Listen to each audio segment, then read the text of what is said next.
Wenn ich mal 10 Millionen Euro im Lotto gewinne, würde ich bestimmt 9 davon spenden. Und was machst du mit den restlichen 9.999.991 Euro? Dass du mich immer so schnell durchschaust.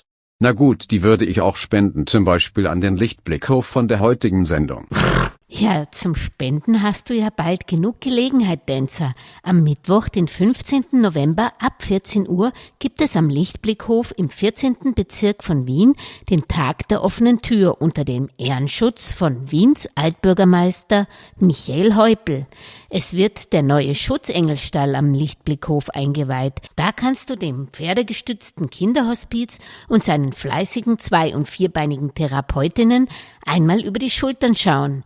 Mehr zum Programm und zu Spendenmöglichkeiten Dancer findest du auf www.lichtblickhof.at.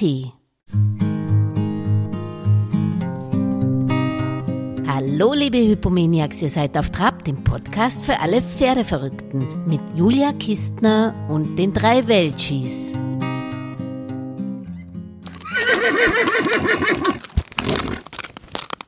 Ja, Verena, ich freue mich natürlich, dass du auf Trab bist. Herzlich willkommen und erzähl uns doch mal, was du ehrenamtlich tust mit Pferden. Ja, mein Name ist Verena Bittmann, ich bin vom Lichtblickhof, das ist ein gemeinnütziger Verein und wir begleiten Kinder und Jugendliche vor allem im Bereich Trauma, Trauer und Palliativbegleitung mit Tieren, aber vor allem mit Pferden. Das ist so ein Mittelding zwischen Beruf und Privat. Es ist so, dass das einerseits Vollzeitjob für mich ist, weil es meine große Leidenschaft ist und auch ich mich dorthin berufen fühle und andererseits ist und bleibt es immer auch ein Traum und auch ein Hobby und diese Verbindung, sage ich, ist einfach eine große Leidenschaft. Also wir waren 4 Frauen und sind immer noch die gleichen 4 Frauen, die vor 23 Jahren diesen Betrieb gegründet haben. Und es gibt uns immer noch, mittlerweile sind wir 7 Frauen, die den Herzschlag des Lichtblickhofs Tag für Tag spüren lassen und beben lassen. Und das ist ja auch eine wunderschöne Sache in meinem Leben, dass das möglich ist und diesen Traum einfach leben zu können. Mhm. Und du hast es so schön gesagt, ihr macht es mit Pferden. Was macht denn den Therapeut Pferd so besonders? Weil ich kann mir vorstellen, einen Hund kann man noch leicht ins Spital bringen, aber wie bringt man das Pferd zu den Patienten? Genau. Also wir haben 2 Standorte. Wir haben einen kleinen Bauernhof bei Böheimkirchen, wo wir vor allem Projekte machen. Und unseren Hauptstandort in Wien im 14. Bezirk, Klinik Benzing, früher Otto-Wagner-Spital, sind ca. 4 Hektar großes Gelände, das wir dort bewirtschaften und haben dort 19 Pferde und 12 Schafe und Kleintiere und Hunde und Katzen und sind so eine richtige Landwirtschaft mitten in der Stadt. Allein das ist schon was ganz Besonderes und ja, also die Pferde bringen einfach ganz viel ein und ich glaube, es ist ganz viele Sachen, die alle Reiter und Reiterinnen oder alle, die mit Pferden auch sozusagen einen Teil ihres Lebens verbringen, wissen das, kennen das, spüren das, was es ist.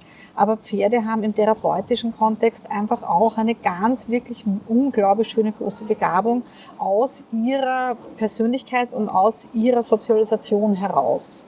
Pferde können einfach, also dieses Tragen und Getragen werden, das ist was Tolles, wenn du selber einfach wochenlang, monatelang im Spital liegst, ja, oder wenn du im Rollstuhl sitzt oder wenn dich einfach ein bisschen die Kraft auch verlassen hat, dieses von einem großen Partner getragen zu werden und genauso durchs Leben zu gehen wie alle anderen, das hat einfach eine unglaubliche Bereicherung.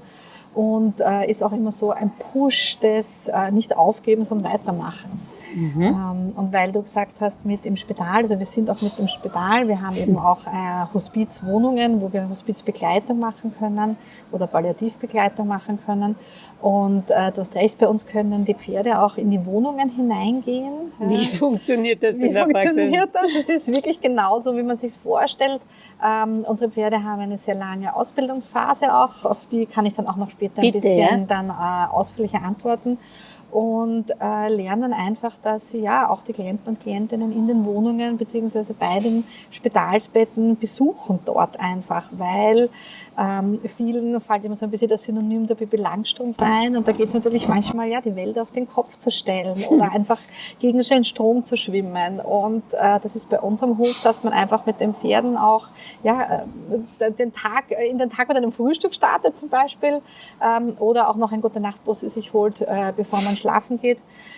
Und es ist der Lichtblickhof so konzeptioniert, dass mit dem Krankenbett man überall hin kann, dass man bis in den Stall hineinfahren kann, dass man vom Krankenbett aus auch ausmisten, mithelfen kann. Also dieses dabei sein können, beteiligt sein können und zu allen dazugehören.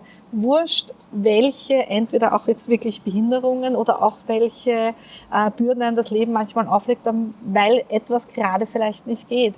Und die Pferde sind da unheimlich tolle Partner, weil sie einfach da sind, im Hier und Jetzt. Denen ist egal, was vorher ist, denen ist egal, was nachher ist. Es geht um jetzt gemeinsam Zeit zu verbringen und jetzt gemeinsam einfach Ressourcen zu sammeln, schöne Erfahrungen, schöne Erinnerungen zu sammeln. Mit den Kindern sage ich immer, sind die sogenannten Marmeladeglas-Momente, die einzukochen, diese schönen Momente, damit man dann im Winter, wenn es kalt ist oder das Leben mal rauer ist, auch die Marmelade schlürfen kann und an diesen Erinnerungen sich einfach auch wieder erinnern kann und einfach ein bisschen Wärme sich ins Herz hineinholen kann.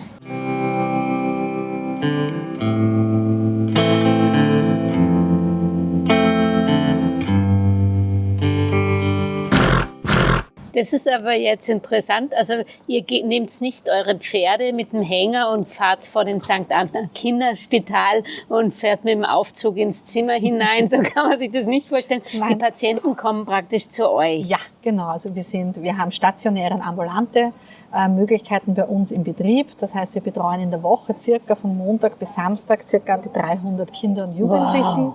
Wir sind 12 Therapeutinnen, alle selbstständig und begleiten da Kinder und Jugendliche im wirklich jetzt tagtäglichen mit Einheiten, auch regelmäßigen Einheiten. Das zweite ist eben die ambulante Möglichkeit, wo Kinder mit ihren Familien, wir haben 3 Palliativbegleitwohnungen, wo Kinder mit Familien auch bleiben können. Eine Woche, aber auch mal 4 Wochen, je nachdem sozusagen, was das Thema ist und um was es geht. Palliativ, das hört sich ja schon sehr traurig an. Vielleicht kannst du auch uns mal deine Vorstellung geben. Ich habe recherchiert, ich weiß nicht, ob das stimmt, dass es rund 5000 Kinder und Jugendliche mit unheilbaren, lebensverkürzenden Erkrankungen gibt. Ist es noch aktuell und was sind das für Patienten? Also das ist eine aktuelle Zahl, das ist richtig.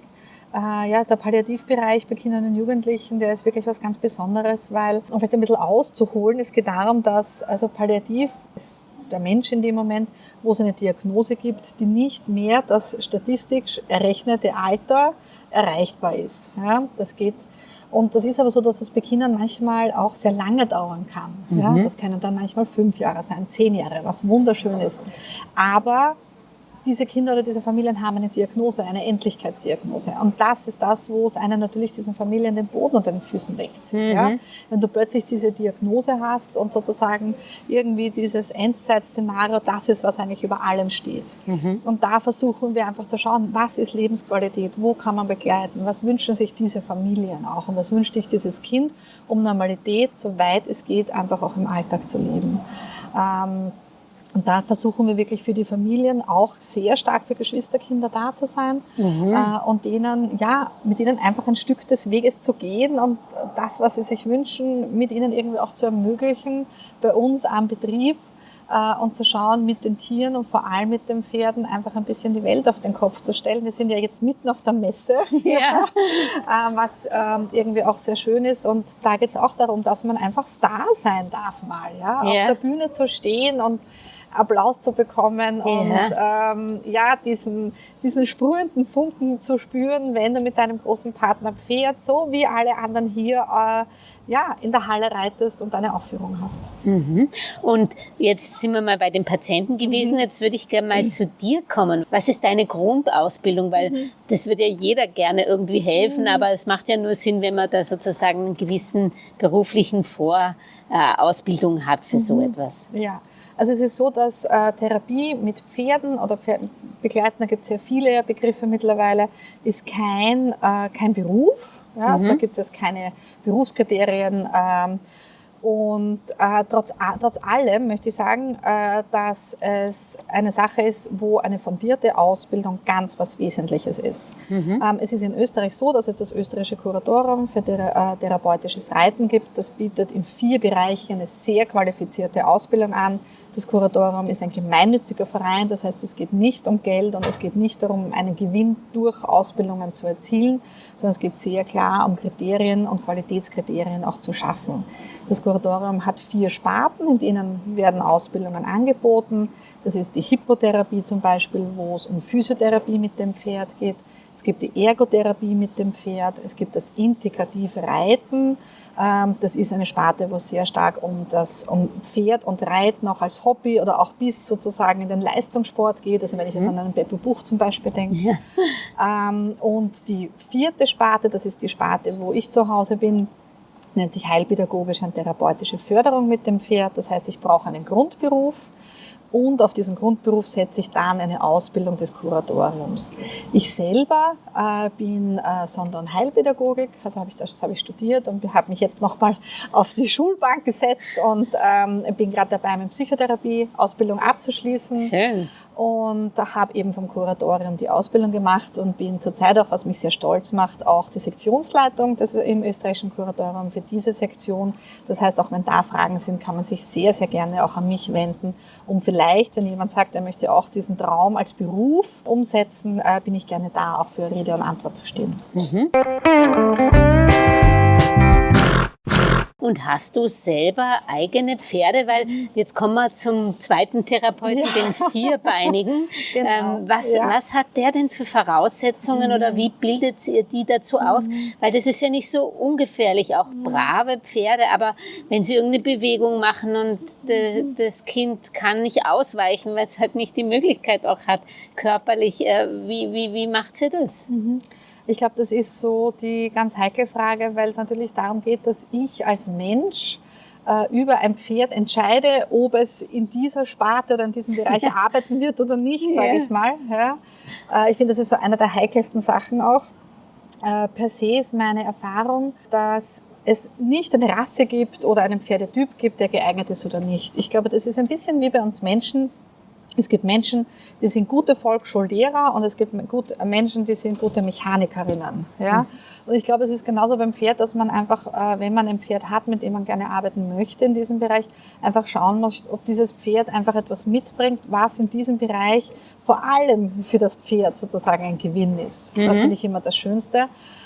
Ich selber habe 2 Pferde. Ich habe eine Isländerstute, die mittlerweile 33 ist. Wow. Und die mit ist mir noch im Einsatz? ist ein bisschen noch im Einsatz. Also sie ist immer sehr beleidigt, wenn sie nicht die Kinder dann sozusagen nicht bei ihr Halt machen, sondern streckt immer schon die Nase raus und begrüßt sozusagen alle, wenn sie kommen. Die hat mit mir einfach diesen Weg auch beschritten und hat ganz viel mit mir gemeinsam gelernt und ich durfte viel an ihr lernen auch. Und habe noch einen Criollo-Wallach, einen mittlerweile auch 23-Jährigen, der jetzt eine große Stütze neben mir und mit mir ist für die Kinder und für die Familien. Und bei den Pferden, glaube ich, ist es wichtig, dass man ganz gut auch auf eine fundierte Ausbildung schaut, die wirklich in diesen Themen ist. Ja. Bei uns am Lichtblickhof, genau, es ist so, da dauert die Ausbildung circa 3 Jahre, bis die Pferde auch wirklich mit Klienten arbeiten.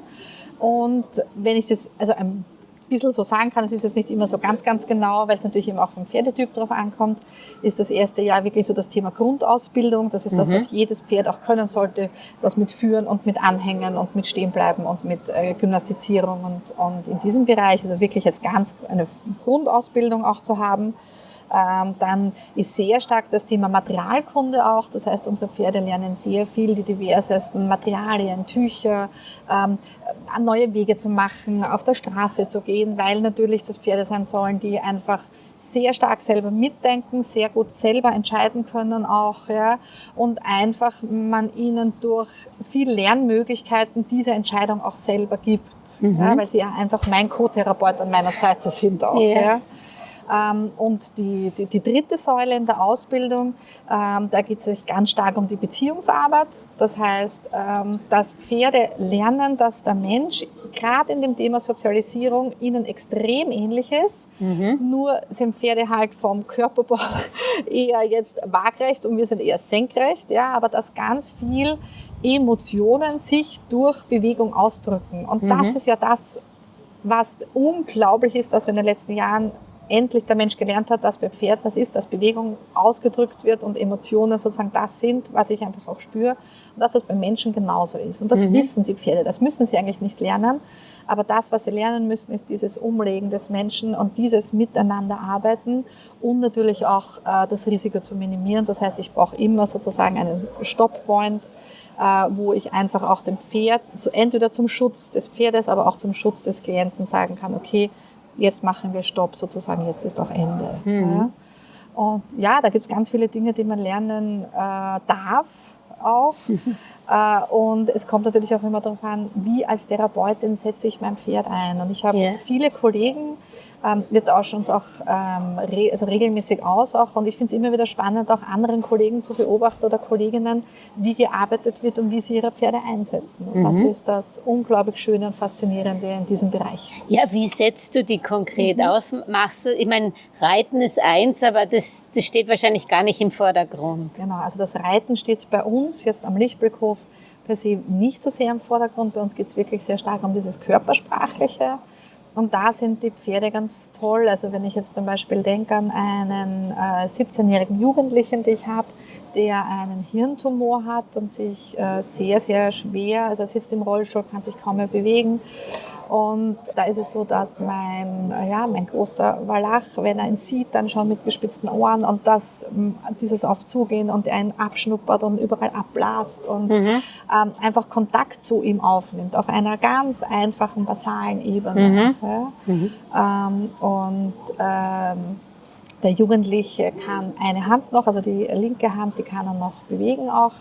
Und da geht es dann darum einfach, dass der Tamino ihn einfach auffordert und ihn mal anstupst. Und wenn er dann eine Karotte in der Nähe ist, und dass der Jugendliche einfach auch mit auch nur einer Hand diese Karotte nimmt und irgendwo hinlegt zum Beispiel. Oder seinen Führstrick nimmt und man geht gemeinsam spazieren. Ja? Und das ist natürlich toll, wenn du im Rollstuhl sitzt und ein 500-Kilo-Pferd neben dir einfach mit dem spazieren gehen kannst.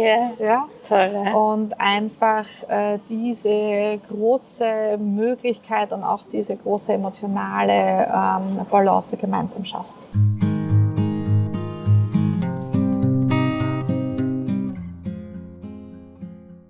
Wie kann ich mir das vorstellen? Sind da dann auch Ärzte dabei oder Krankenschwestern? Ich meine, du hast zwar dein Studium, aber wahrscheinlich, da braucht es wahrscheinlich trotzdem noch Fachpersonal, das dabei ist, oder? Wie funktioniert das? Genau.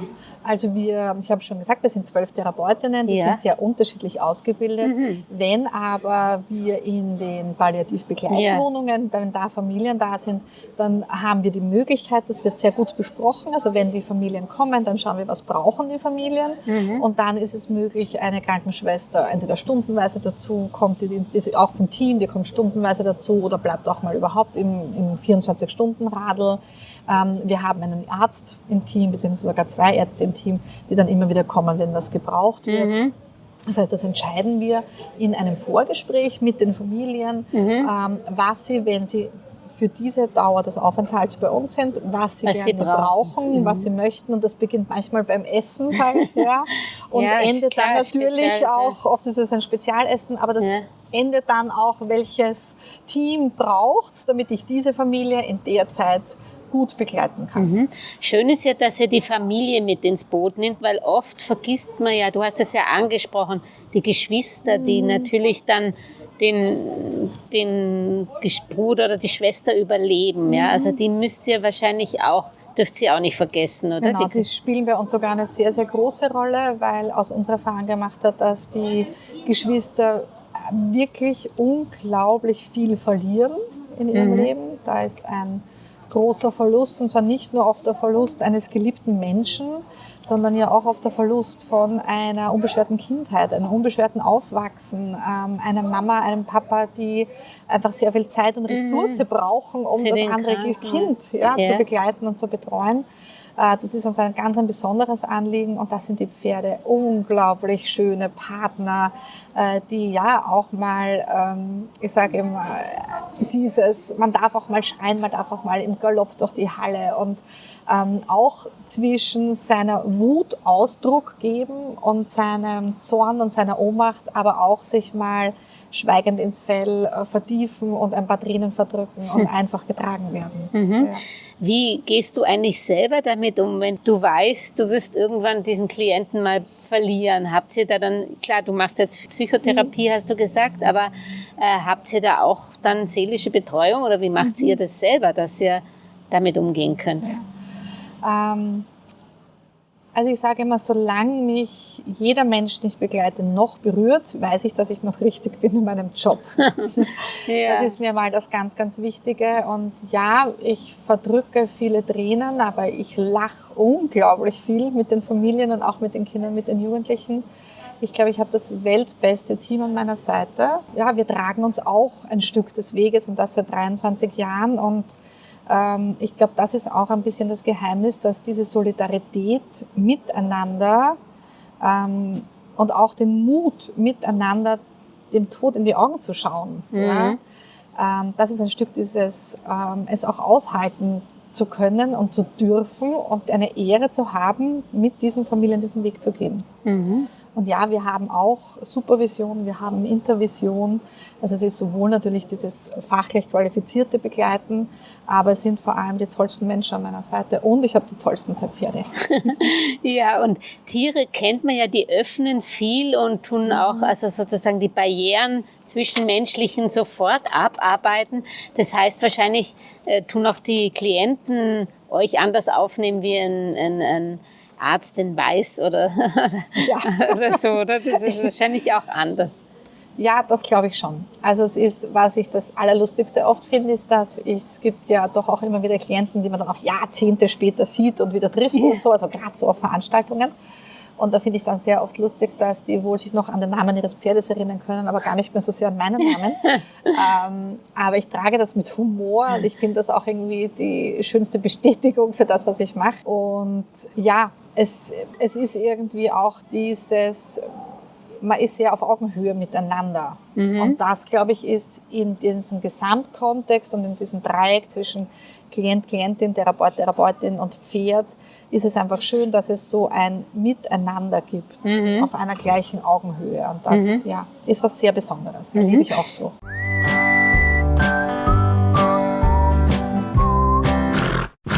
Jetzt würde ich dich gern zum Abschluss noch mal fragen, vielleicht, du hast es mit dem 17-Jährigen, das fand ich schon sehr berührend. Was waren noch so berührende Erlebnisse, die dir auch viel Kraft fürs Leben gegeben haben? Und dann am Schluss vielleicht auch noch, was waren traurige Erlebnisse, ja, die dich vielleicht auch in gewisser Weise gestärkt haben?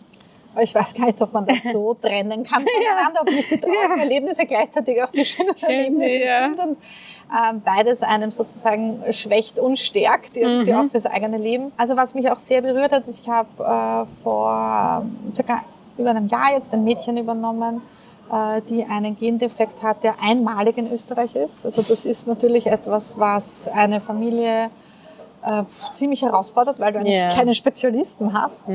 Und dieses Mädchen ist auch sehr basal und sitzt in einem Buggy und da geht es halt sehr stark um dieses Thema auch mal gehen lernen und sprechen lernen. Und es ist eine Familie, die irgendwie eine unglaublich starke, herzliche Familie ist, aber natürlich dieses nach außen gehen auch gar nicht mal so oft so einfach ist. Ja? Und da habe ich die Pferde als unglaublichen Türöffner erlebt. Und für mich das Allerschönste war, dass ich sie sehr spontan gefragt habe, ob sie heute nicht auch zu uns auf die Messe kommen wollen und ob sie nicht einfach mit mir einmal bei einer Show mitmachen wollen. Und ich habe mir eigentlich fast gedacht, dass sie Nein sagen. Und sie haben spontan Ja gesagt. Und es war so ein wunderschönes Gefühl mit dem Nicht Mädchen. einstudiert, Nicht einstudiert und einfach mitmachen zu können und einfach diesen Moment, dieses Esprits, ein Star zu sein, und das zu erleben. Und ich weiß, dass diese Familie noch viele Wege vor sich hat. Ja. Aber dass man dazwischen einfach diese Lebensqualität und diese Sternenstaubmomente hat. Ja. Das bringt mich weiter. Schön. Kannst du vielleicht diesen Auftritt kurz erzählen, was ihr da gemacht habt? Genau. Es geht bei uns dieses Jahr, die Show geht zum Thema Pferde können Berge versetzen. Und das Mädchen ist mit mir ich bin mit meinem 23-jährigen Criollo auch da und sie kennt ihn auch von zu Hause. Das war eigentlich sehr berührend, schon hier auf der Messe, dass sich irgendwie beide so fast wieder erkannt haben im Hiersein. Und sie durfte mit mir eben in der großen Halle durfte sie mit mir eine Runde reiten. Sie ist sehr basal, das heißt, wir haben sie gehalten. Und es war trotzdem so, dass sie eigentlich sonst beim Sitzen sehr viel Halt braucht. Und es war durch dieses Publikum, das applaudiert hat und so viel Körperspannung in sie, dass sie wirklich ganz stolz gesessen ist und gegrinst hat über beide Ohren. Und die Mami irrsinnig stolz war natürlich. Ihre Tochter dort einfach, ist genauso ein Star wie alle anderen Kinder bei uns in der Show. Und da sind wir eine Runde gegangen und dann ist ja noch ein zweites Kind hergekommen und ist sozusagen Hand in Hand sind wir dann gemeinsam hinausgegangen. Und das war ein wirklich schöner Feenstaub-Moment. Oh, sehr schön. Und wie finanziert sie euch da? Wie kann man euch helfen? Ja, das ist eine sehr berechtigte Frage. Danke, dass du das fragst und dass du darauf kommst. Wir sind rein spendenfinanziert. Ja. Das ist das, was mir oft viel mehr Sorgen macht als der restliche Alltag. Das heißt, wir leben davon, dass Einzelspender, Firmen, Sachspenden unseren Alltag möglich macht. Und ich sage immer, das ist, ob das 5 Euro sind, ob das ein Sack Karotten ist oder ob das sozusagen auch mal eine Patenschaft übernehmen für ein Kind, eine Patenschaft für ein Pferd übernehmen. Wir freuen uns wirklich über jeden Euro, damit wir einfach diesen Alltag leben können, damit wir das schaffen können, damit wir für die Familien diesen Hafen ihres Lebens und diesen Lebensort auch schaffen können und vor allem aufrechterhalten können. Sehr schön. Vielleicht kannst du noch kurz deine Webadresse, wo man direkt spenden kann. Ja. Man findet euch ich habe euch auch schnell gegoogelt, aber... Ja, also am besten ist auf der Homepage nachschauen, das ist www.lichtblickhof.at und dort sollten sozusagen auch alle Daten drauf sein, die man braucht, auch mit Twitter und Facebook und was es sonst noch gibt. Und auch die Kontodaten. Und man kann aber jederzeit auch gerne bei uns im Büro anrufen, noch nachfragen. Und man kann auch jederzeit gerne mir persönlich ein E-Mail schreiben. Das ist verena.bittmann@lichtblickhof.at und kann sich direkt an mich wenden, wenn man gerne irgendwas wissen möchte. Und braucht es ja auch sozusagen Mannsarbeit? Braucht ihr wen, der Ausmisten hilft oder beim Heuernte, ich weiß nicht, ob ihr kriegt es wahrscheinlich zugeliefert, aber da gibt es doch viel Sachen zu tun, wenn man selber Pferde auch daheim hat, weiß was. Braucht ihr das auch oder habt ihr da eher ein Team? Also neben dem Geld, was wirklich eine Sache ist, die wir dringend brauchen, ist es wirklich so, dass Man and Woman Power, also jede Hand, die bei uns anliegt, ist eine hilfreiche Hand. Es ist sowohl meistens am Abend bei uns mit der Tierversorgung zu helfen. Wir haben Helfertage, wo man helfen kann. Man kann auch als Firma oder als Team zu uns kommen und kann einen Tag mitarbeiten. Das ist etwas, was uns unglaublich Spaß macht und wo wirklich viel weitergeht. Es ist eine Landwirtschaft bei uns, das heißt, es ist immer etwas zu tun. Und es gibt vom kreativen Bereich bis zum handwerklichen Bereich eigentlich überall etwas, wo uns sehr geholfen ist, wenn man das unterstützt. Ja, schön. Dann tun wir alle anpacken und wünschen dir ganz viele Lichtblicke und vor allen Dingen auch natürlich deinen Klienten noch. Vielen Dank. Dankeschön, dir auch. Tschüss, Baba. Tschüss. Und wenn euch diese Auf Trab-Folge gefallen hat, ja dann würden meine Welchis und ich uns über eure Unterstützung unseres Podcast-Projektes freuen, indem ihr Auf Trab auf YouTube, Spotify oder der Podcast-Plattform eurer Wahl liked und am besten den Podcast auch gleich abonniert. So könnt ihr auch keine Folge mehr verpassen. Vor allem aber bleibt auf Trab bis zum nächsten Samstag.